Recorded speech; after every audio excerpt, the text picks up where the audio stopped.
At some point we'll need the whole lot. Meghan's baby hint as she and Harry are shown innovative toddler equipment before touring Titanic Museum on their first official visit to Northern Ireland. Prince Harry and Meghan Markle have made a surprise trip to Northern Ireland as part of their pre-wedding tour of Britain. Belfast crowds were given the shock of their lives as the pair arrived unannounced in the city, before going on a walkabout in the city centre, visiting the iconic Crown Liquor Saloon, a science park and Titanic Belfast Museum. During a visit to the Catalyst Incorporated Science Park, Meghan, 33, made it quite clear she and Harry, 36, are already planning their first child. Gesturing towards an innovative baby bath made by a Northern Irish firm, she quipped, "I am sure at one point we will need the whole thing." The royal trip, the couple's first official joint one to Northern Ireland, also saw them learn the history of the doomed Titanic, visiting a Belfast visitor attraction telling the passenger ship's story. There they were presented with a replica of Titanic and flowers by Leighton Jackson, 6, and his sister Rosie, 4, before being shown around the museum by its chief executive Judith Owens. The bride-to-be praised the warmth of the Northern Irish people, commenting, "It's been lovely. Everyone has been so warm and friendly." The royal bride and groom-to-be waved to the ecstatic crowds before heading inside the landmark Crown Liquor Saloon, where they met bar staff, local musicians and had an Irish stew lunch, including a tutorial on how to pull the perfect pint of Guinness. Earlier in the day, the pair greeted stunned onlookers as they made their way inside the Econ Exhibition Centre in Lisburn, surprising a huge crowd of unsuspecting children as they arrived inside the building. They received a rapturous reception from youngsters as they entered the huge performance arena, the former site of the Maze paramilitary prison where 10 Irish Republicans starved themselves to death. Prince Harry praised the youth-led peace-building initiative called Amazing the Space, and hinted to the turbulent history of Northern Ireland, declaring, "Over the years religion has divided us, but we're all the same underneath." Arriving at their third engagement, at the hub for young entrepreneurs, the couple waved at well-wishers who had braved the rain to catch a glimpse of the royal visitors. Inside the facility and part of Belfast's regenerated docklands, they were greeted by a number of dignitaries, including Lord Mayor Nuala McAllister and East Belfast MP Gavin Robinson. Harry and Meghan touched down in Northern Ireland for an unannounced visit that follows on from high-profile trips to other parts of the UK. They have been touring Britain ahead of their May wedding, and the prince will introduce his fiancée to Ulster during a series of events. In keeping with royal visits to Northern Ireland, details were not released in advance and the itinerary was not disclosed for security reasons. Ms. Markle wore a cream coat by Macaj, a dark green dress by Greta Constantine, a cream top by Victoria Beckham, tobacco heels by Jimmy Choo. The Prince and Ms. Markle had a private lunch in a romantic booth at the Crown Liquor Saloon, one of the oldest bars in Belfast. The Prince ordered sausage and champ while his fiancée tucked into the pub's signature Irish stew. They ordered half a pint of Guinness and half of the local Mourne Mountain Brewery Gold Ale to taste along with their soft drinks, after asking to sample the local beer. They were also promised an early wedding present, bespoke spades made by the man who has provided personal spades for the Queen and Prince Charles. Speaking about its popularity with tourists, he added, "It's on people's bucket lists, isn't it? Does it take quite a lot of work to keep it looking like this?" "We're very excited to be here," said Meghan, disclosing the couple had been looking at the menu ahead of time. The prince, who was keen to talk about the weekend's rugby, asked what the pub had put on for Saturday night, asking incredulously, "You don't show sports here?" Andy Dickinson, general manager, said, "It's been a great day. We've all really enjoyed it. There's always a bit of nervousness in the build-up, but it's great that we've been able to showcase the Crown and Northern Ireland. I'm really pleased they chose to visit us. They seemed to know a lot about the Crown, and we're really glad to be a little part of their wedding build-up." Peter Sheridan, chief executive of event host Cooperation Ireland, welcomed the special visitors and said the youth-led initiative was integral to the development of a peaceful society in Northern Ireland. To have so many young people in one place proactively speaking out in favor of peace and committing to living their lives through peaceful means can only bode well for society, and to have the royal family here to witness it makes it even more powerful, he said. Harry grinned and looked at Meghan as they walked to the front and took their seats among the schoolchildren, where they enjoyed a long video presentation with dancing, singing and speeches. Afterwards, the pair met singer Emma Horan, 19. Their host, clergyman relevant David Latimer, suggested to the couple that Emma could sing at their wedding. An enthusiastic Harry grinned while Meghan clapped her hands. Prince Harry has been a key supporter of Amazing the Space, officially launching the 2018 project on his visit to Belfast in September. Pupil Ryan McCallion, 17, who welcomed the couple to the exhibition center, and later chatted to Harry and Meghan, was impressed. He said, "They were so humble and down to earth. I felt they'd be up on this pedestal, but they brought us together and made us feel almost equal. They were really interested in what we were doing. Compared to what our parents have gone through, it's easier for the younger generation. But we don't see religion or race or color as a barrier, but a welcome." The couple are on the latest leg of a tour of the UK that has already taken them to major centres like Edinburgh, Cardiff, and Birmingham. In a statement, Kensington Palace said, Prince Harry and Ms. Meghan Markle are visiting Belfast today for their first official joint visit to Northern Ireland. Throughout the day, Prince Harry and Ms. Markle will have the opportunity to meet members of the public, to learn how young people are shaping the future of Northern Ireland, and to visit some of the city's most loved sites. Later in the afternoon, at the nearby campus of Northern Ireland's Next Generation Science Park, Catalyst Incorporated, Ms. Markle and Harry met some of Ulster's brightest young entrepreneurs and innovators. Their day ended with a tour of Titanic Belfast, which tells the story of the ship, from her conception in Belfast in the early 1900s, through her construction and launch, to the vessel's maiden voyage and infamous sinking.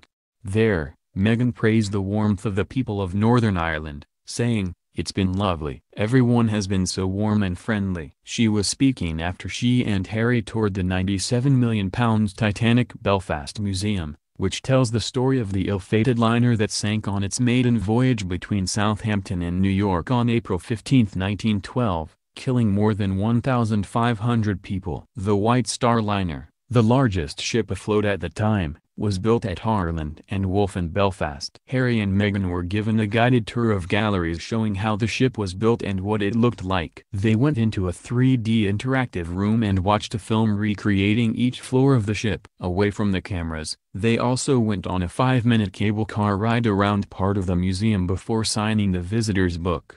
The couple, who were presented with a replica of Titanic and flowers by Leighton Jackson, 6, and his sister Rosie, 4, were shown around the museum by its chief executive Judith Owens.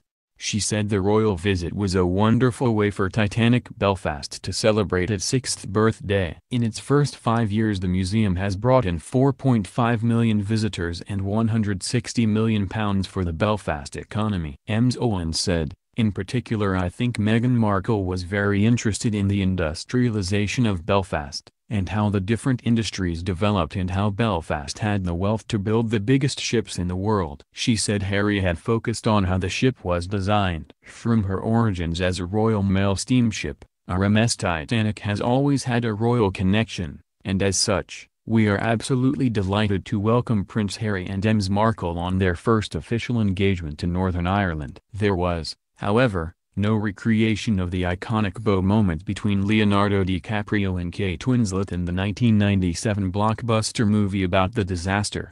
"That's not something we do here," Ms. Owens said. U.S. actress Ms. Markle began her UK tour with Harry in Nottingham a few days after their engagement announcement at the end of November last year. In Brixton, the historic home of London's Caribbean community, Meghan and Harry visited a local community centre. Then they travelled to Cardiff, with the U.S. actress getting an introduction to Welsh culture. Edinburgh welcomed the couple, who visited the city's historic castle, and they also toured Birmingham. Harry visited Northern Ireland last November when he opened a new ambulance station in Ballymena, County Antrim, and also visited Belfast and Hillsborough Castle, County Down. Harry and Meghan's official wedding china revealed, and it features gold monogrammed initials and a pattern inspired by the chapel where they'll say their vows. The Royal Collection Trust has unveiled the official range of commemorative china celebrating Prince Harry and Meghan Markle's wedding. Cornflower blue with white detailing, the collection features a gold monogram of the couple's initials side by side, tied together with a white ribbon and surmounted by Harry's coronet.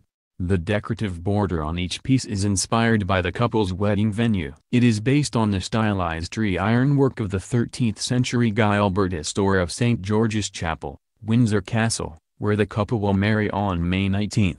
When Harry and Ms. Markle's choice of wedding venue was announced, the Prince's communications secretary described Windsor as a very special place for Harry, and said that the couple had regularly spent time there together during their whirlwind romance. Harry and his American fiancée will have approved the fine bone china range by the Royal Collection Trust, which includes a miniature coffee mug costing £19.95, a standard coffee mug for £25, a pillbox at £35, a tankard for £39 and a plate at £49. The Guy Albertus store is rarely used, though hundreds of tourists and visitors to the chapel pass by it every day. The Queen and other members of the royal family use it to enter the chapel when attending some services at St. George's, such as at Easter. Its ironwork is in the form of a stylized tree and, unusually for a work of its time, bears a name plus Guy Albertus. The door is one of the few surviving parts of the earliest chapel at Windsor Castle. The official china, which is finished in 22-karat gold, has been handmade in Stoke-on-Trent using 250-year-old methods and techniques. All profits from sales go to the Royal Collection Trust, the registered charity responsible for the care and conservation of the royal collection. The souvenirs are presented in a cornflower blue gift box with a special card explaining the significance of the design. Nwala McGurty, Royal Collection Trust's retail director, said, "Royal Collection Trust is delighted to offer the official range of commemorative china to celebrate this happy occasion. We are pleased to continue our support of the potteries of Stoke-on-Trent, who have manufactured our previous commemorative wares to celebrate royal birthdays, anniversaries and weddings." The china can be purchased from royalcollection.org UK/shop and in Royal Collection Trust shops at the Queen's Gallery, Buckingham Palace, Windsor Castle and the Palace of Holyrood House. Time to check the letterbox. Meghan and Harry's wedding invites printed in American ink on English card are revealed as they are sent out to 600 lucky guests ahead of the ceremony at Windsor. Prince Harry and Meghan Markle have finally sent out the 600 invitations to their eagerly anticipated May wedding after months of fevered anticipation. Some 600 guests will attend Prince Harry and Meghan Markle's wedding service at St. George's Chapel before they all make their way to a lunchtime reception at St. George's Hall, which is being given by the Queen. Later that evening, 200 guests are invited to the private reception at Frogmore House given by the Prince of Wales. The invitation stipulates a strict dress code with men asked to don military uniform, likely to be worn by Harry, a former soldier who is now Captain General of Royal Marines, or a morning coat and lounge hat, with women asked to wear a day dress and hat. The invitations, posted this week, have been produced by company Barnard and Westwood, which has held a royal warrant for printing and book binding by appointment to Her Majesty the Queen since 1985.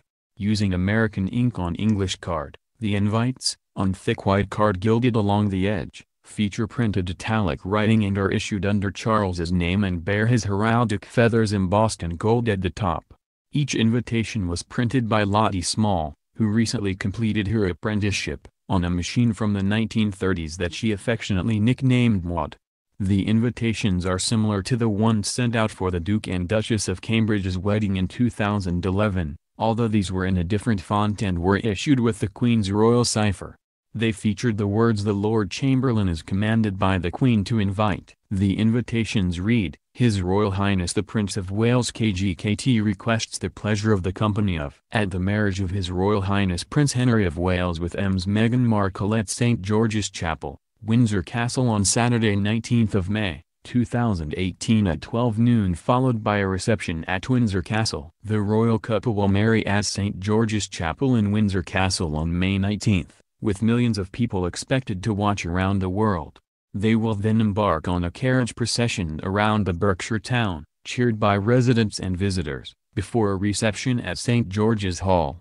A smaller number of guests will join them at the evening receptions hosted by Prince Charles. Standing about half a mile south of Windsor Castle and Windsor Home Park, Frogmore House has been a royal residence since 1792. The Queen will attend, as will the rest of the royal family, along with Ms. Markle's parents Thomas Markle and Doria Ragland. Prince George and Princess Charlotte are likely to take on the roles of page boy and bridesmaid. The royal family are paying for the wedding, including the church service, the music, the flowers and the reception. But the security costs for the high-profile event are being covered by the state. Harry proposed to suit star Ms. Markle during a cozy night-in over a roast chicken dinner after a 16-month whirlwind romance. In his engagement interview he told of how the stars were aligned when he fell for his future wife, whom he met on a blind date.